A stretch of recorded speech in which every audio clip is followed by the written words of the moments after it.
Sigaleli Afrika Malophakanyiswa phondolwayo Yeswaye mithandazo yethu Nkosi Sigalela thina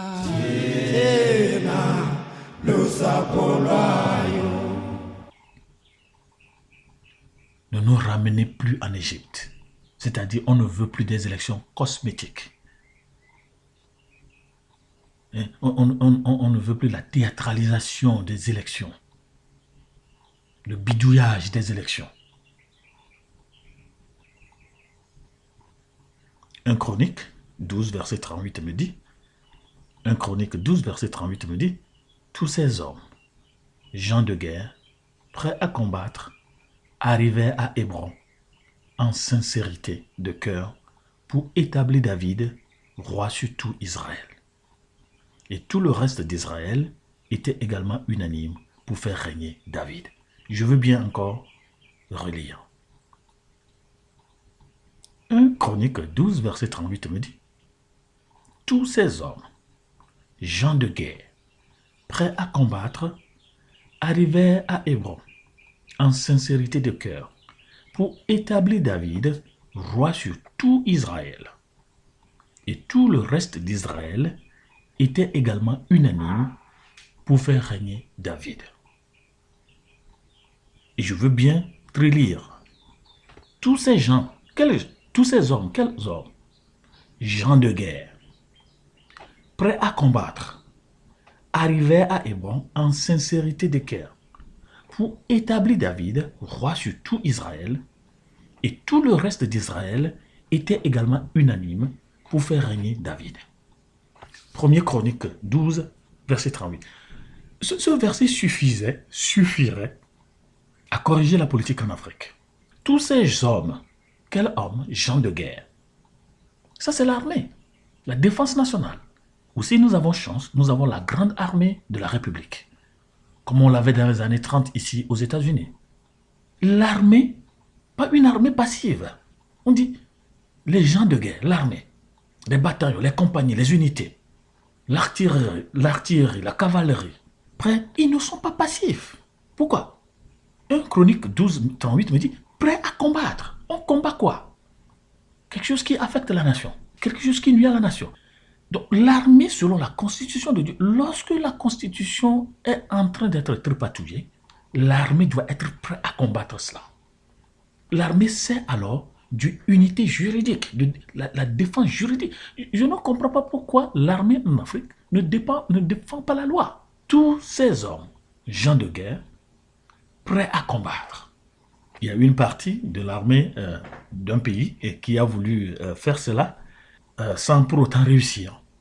Mais il est très bon, il est très calmant, il est très beau d'entendre des armées des nations dire « Nous sommes neutres et nous sommes là pour la nation ». Ça, c'est une armée. Mais une armée qui prend parti n'est pas une armée. 1 Chronique 12, 38 me dit « Tous ces hommes, quels hommes? Gens de guerre, ils font quoi? Prêts à combattre. » Une armée passive, devant le nettoyage constitutionnel, n'est pas prête à combattre. Une armée passive, devant de fausses proclamations des résultats des urnes, n'est pas prête à combattre. Une armée passive, devant la présentation de faux procès électoraux, n'est pas prête à combattre. Qu'est-ce que tous ces hommes, gens de guerre, prêts à combattre en fait, arrivaient à Hébron? Il faut se déplacer. Il faut aller à la CENI. Il faut aller à la Cour constitutionnelle. Il faut aller à la télévision et à la radio nationale. Nous, armés, gens de guerre, nous sommes prêts à combattre le faux. Nous sommes prêts à combattre le mensonge. Il faut se déplacer. Et tous ces hommes, gens de guerre, prêts à combattre, se sont déplacés pour aller à Hébron. Hébron, c'était quoi? C'était le quartier général de David. Opposant. Ici, encore opposant.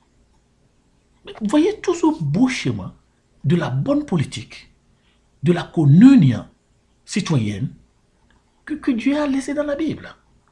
L'armée, le rôle de l'armée, c'est ça. Mais David était un opposant.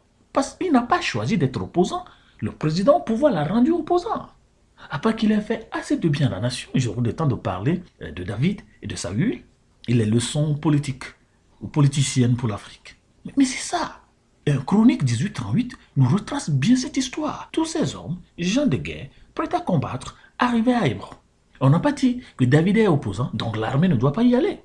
On n'a pas dit David est opposant, donc l'armée n'a pas le droit de lui rendre visite. L'armée est là pour la nation, encore que ce soit une armée de la République. Pourquoi est-ce qu'ils sont allés à Hébron? Dans quel état d'esprit? L'armée doit avoir un état d'esprit. Tous ces hommes, la composition de l'armée. Quelle est la composition de nos armées? Monocolore, uni-ethnique, ethnique, triethnique, la dominance ethnique dans nos armées. Mais est-ce qu'ils sont prêts à combattre le vrai?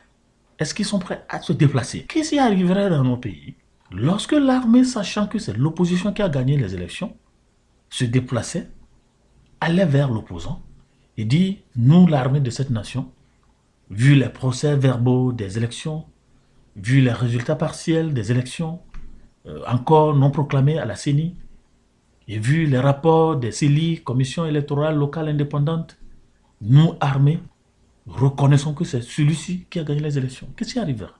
Sincérité de cœur.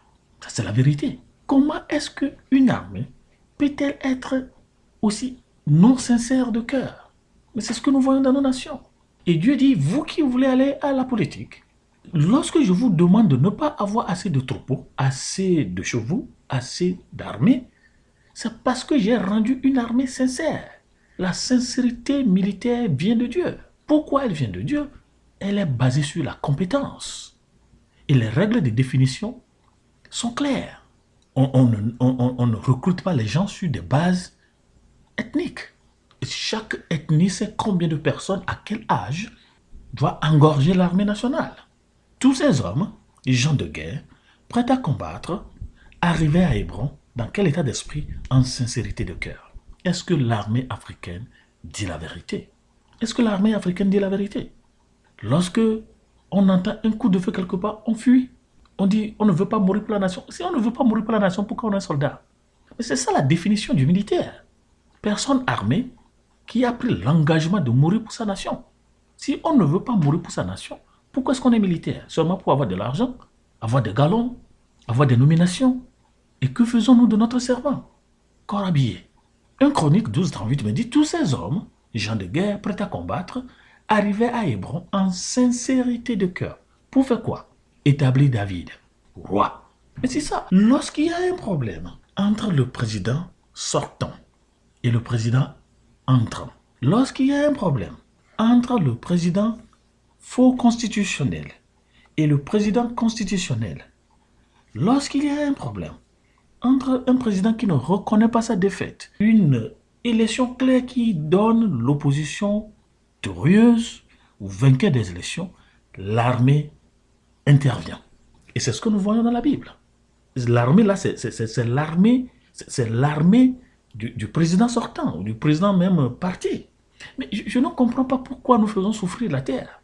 On dit non, moi je suis pour le parti au pouvoir. Non, l'armée n'est pas là pour le parti au pouvoir. L'armée est là pour le peuple. Ils ont dit, allons, nous reconnaissons que c'est David de l'opposant qui a gagné les élections. Nous allons le protéger et nous allons le déclarer président élu. Ils l'ont établi roi. Ils ne l'ont pas établi président des partis d'opposition. Ils l'ont établi roi sur tout Israël. Vous voyez ici, l'armée assure aussi l'intégrité territoriale. L'armée préserve l'unité nationale. Ils n'ont pas dit il est opposant de telle partie d'Israël et nous restons fidèles et loyaux au président de telle partie. L'armée a fait de l'opposant David le président sur toute l'étendue du territoire national. Ça, c'est l'armée. Et 1 Chronique 12:38 me dit, et tout le reste d'Israël était également unanime pour faire régner David. Et tout le reste d'Israël, c'est quoi? Ça, c'est nous, les civils. Mais voilà les deux composantes qui doivent communiquer dans nos nations pour faire des réformes institutionnelles et constitutionnelles. Il faut l'armée Et la population, lorsque j'entends des gens dire oui, il faut le parti au pouvoir, il faut le parti d'opposition, mais vous n'êtes pas les seules populations du pays. Le parti au pouvoir et le parti d'opposition ne sont pas les seules personnes du pays. Il y a l'armée et la population. Il y a les gens de guerre et tout le reste d'Israël. Un Chronique 12, 38. Tout le reste d'Israël. Voilà aussi que c'est une population active. C'est une population qui connaît celui que Dieu a choisi. Pourquoi est-ce que Dieu a choisi David? Il a d'abord défendu le pays de l'ennemi principal, Goliath.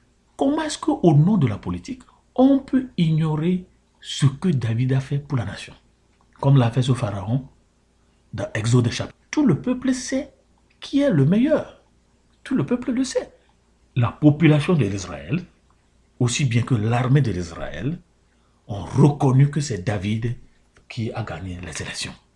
Alors, unanimement, nous sommes là pour faire régner David. Ça, c'est le soutien populaire. Et quand on parle de soutien populaire, ce n'est pas seulement le soutien militaire. Ici, nous avons le soutien militaire comme le soutien civil.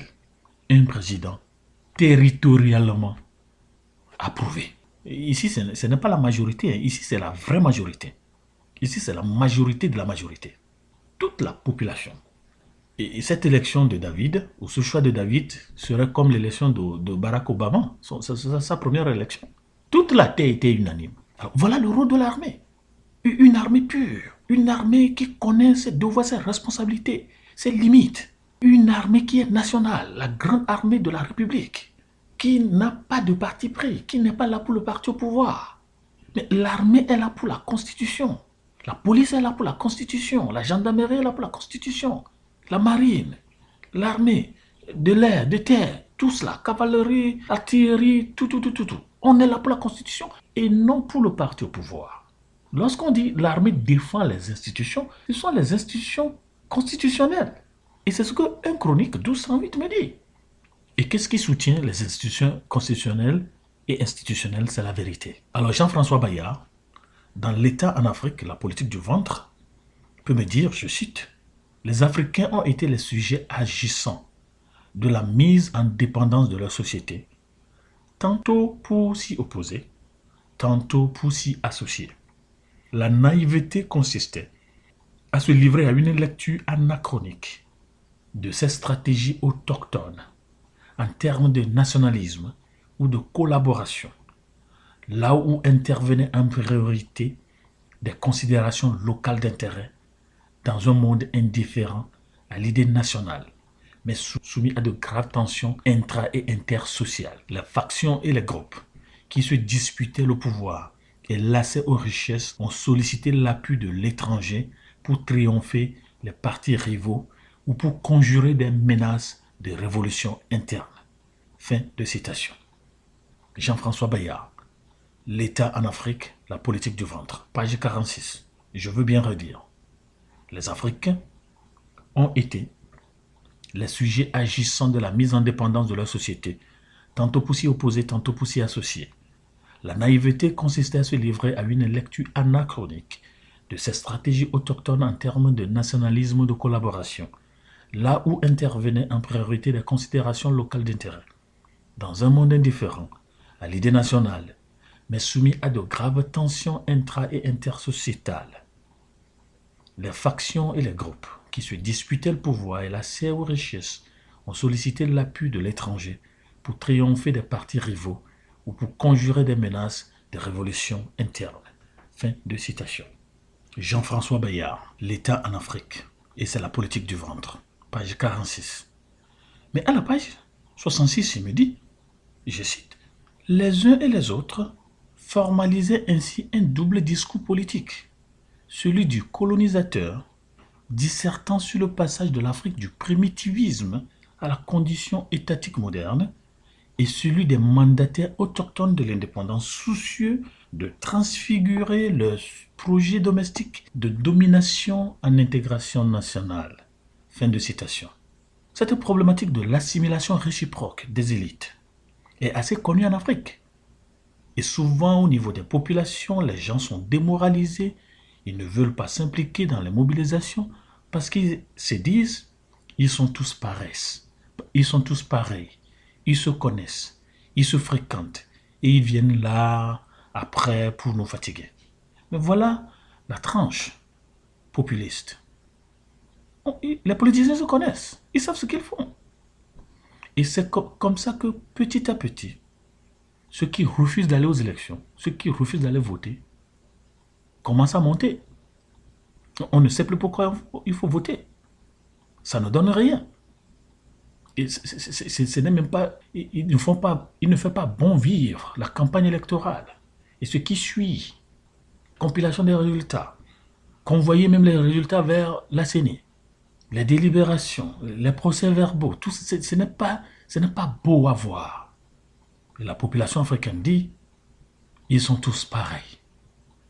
Ils se connaissent, ils se fréquentent. Et ils viennent là, après, pour nous fatiguer. C'est ainsi que 5 pratiques politiques semblent plus particulièrement fournir à l'unification des élites et à la fabrication d'une classe dominante. Il y a l'idéologie, la chefferie, la bureaucratie, les élections et le parti. Ce n'est pas moi qui le dis, c'est Jean-François Bayard. Les politiciens en Afrique utilisent 5 choses: l'idéologie, la chefferie, la bureaucratie, les élections et le parti. Donc leur fonction à cet égard n'est ni univoque, ni exclusive, mais l'important pour l'instant est de saisir les mécanismes de production d'un groupe social relativement homogène. C'est ce qu'on est en train de faire. On pense qu'à partir de l'idéologie, la chefferie, la bureaucratie, les élections, le parti, on va formater un groupe social homogène, sans la vérité. C'est la vérité qui forme le groupe social homogène. C'est dire ce qu'on voit, qui formate, qui fabrique le groupe social homogène. Ce n'est pas la force, ce n'est pas les élections. À moins que celles-ci soient transparentes et résultats bien proclamés. Quelles sont ces 5 choses? L'idéologie, la chefferie, la bureaucratie, les élections et le parti. On ne forge pas, on ne formate pas un groupe social homogène à partir d'un parti politique. Il n'y a que 2 choses qui font un groupe social homogène, la vérité et le travail. C'est la vérité et le travail. Et c'est ce que les pays occidentaux ont compris. Et je ne sais pas pourquoi les Africains ne voient pas ça. Vous voulez vous développer, vous voulez être dans la paix, il faut la vérité et le travail. Un travail bien fait, c'est tout. Donc, toutes ces gymnastiques, il faut beaucoup de choses pour mentir. Il faut beaucoup de choses pour soutenir le mensonge. Il faut beaucoup de choses pour garder le mensonge. Il faut beaucoup de choses pour présenter le mensonge comme la vérité. Et je l'ai dit, la simple des choses, c'est de nous présenter à la cour de conscience. Allons à la cour de conscience, politiciens africains. Est-ce que votre conscience est libre au-dedans de vous? Nous sommes toujours dans la constitution de Dieu pour les présidentiables, c'est-à-dire ceux qui aspirent à la présidence, à la politique africaine. Et nous disons que vous devez être citoyen, civique et civil, historique, c'est-à-dire vous connaissez les méandres de l'histoire nationale, tenants et les aboutissants des accords, des désaccords nationaux.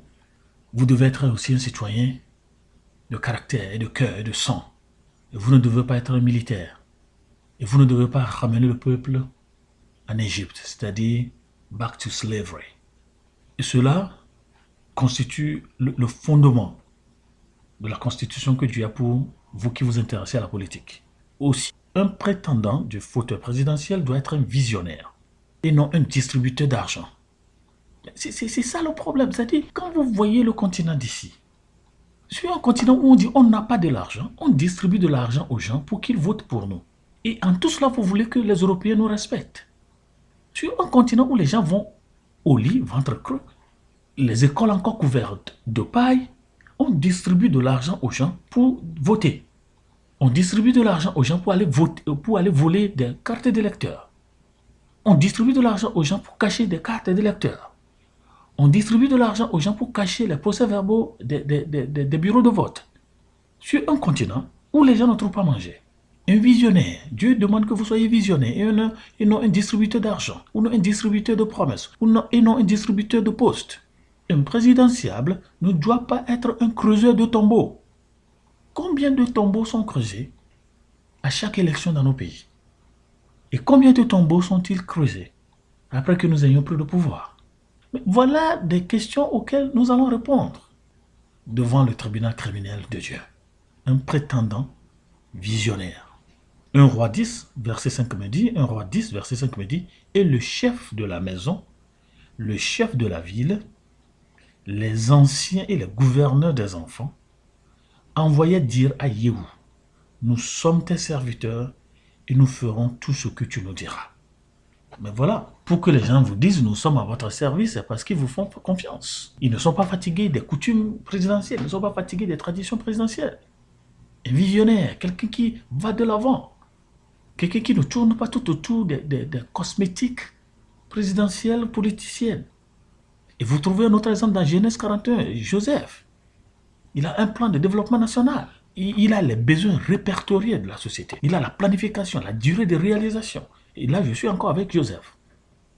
Quand vous allez dans Genèse 41, verset 28, vous voyez les besoins bien répertoriés. Il connaît bien le peuple. Quand je dis bien peuple ici, il parle du territoire. Et il a une planification nationale, verset 34. La durée de réalisation de son projet de développement national. Et il connaît les acteurs clés. Verset 33, des hommes et des femmes intelligentes et sages. Et dans le verset 35-36, vous avez ce que nous appelons le job description. La description de travail, la responsabilité des devoirs. Amasser les réserves nationales, trésor national ou compte national bloqué. Il a demandé qu'on bloque le compte national pendant 7 ans. Qu'on bloque le surplus national pendant 7 ans. Nous ne devons pas vider notre compte national vivrier chaque année. Et lorsque nous vidons le compte national vivrier chaque année, nous n'avons pas de réserve. Pour Joseph, nous ne devons pas continuer à compenser le déficit budgétaire en faisant des prêts de l'extérieur. Mais ça, c'est un domaine vivrier, mais nous pouvons l'appliquer aussi dans d'autres domaines de notre nation, de nos nations. Nous ne pouvons pas continuer à compenser le déficit budgétaire sur des prêts étrangers ou ce qu'on appelle les fonds d'assistance. Et je ne sais pas ce qu'il assiste. Et ceux qui l'assistent.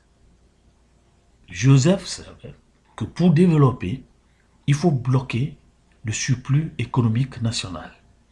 Il faut des gouverneurs qui vont aider le pays à investir, économiser pendant les 7 ans. Il faut avoir l'autorité, investie par Pharaon, commission, nomination. Sans pouvoir, sans être investi par l'État, l'autorité suprême, le nouveau élu, ne sera pas respecté. Il faut que le chef de l'État investisse ses ministres. Je l'ai déjà dit, Pharaon savait que Joseph ne prendrait jamais sa place parce qu'il n'est pas Pharaon. Il n'est pas de la famille des pharaons. Voilà combien rigide était la constitution de l'Égypte. Et l'Afrique ne pourrait pas évoluer lorsque notre constitution ne devient pas rigide.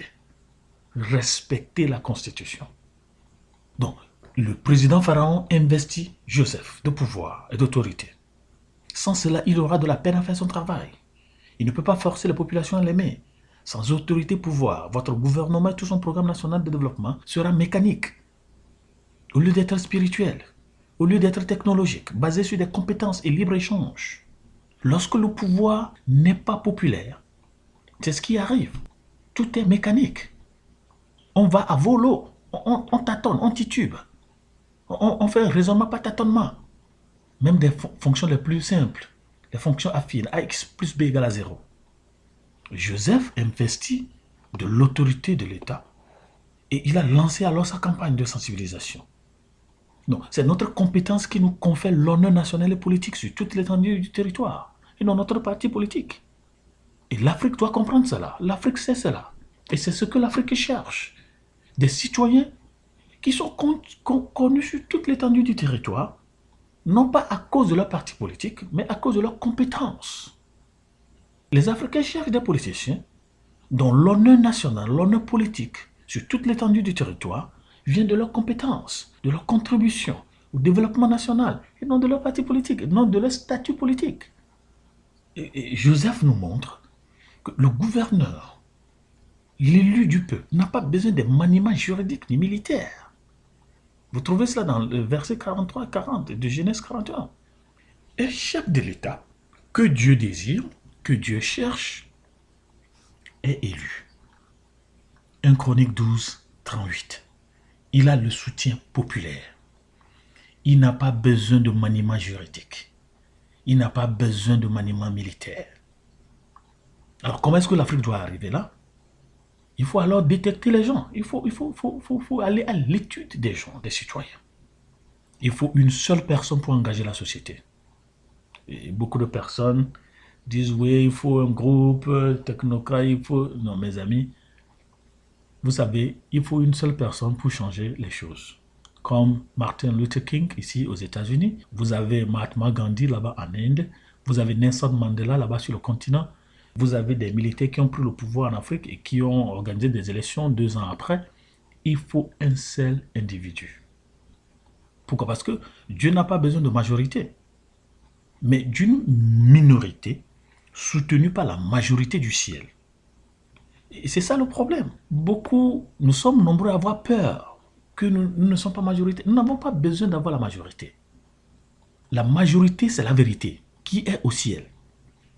Et c'est un individu. Donc, Dieu a besoin d'une minorité, bien plus une personne, qui soit confiante et confidente dans la majorité du ciel et qui soit prêt à engager ce qu'on appelle les réformes.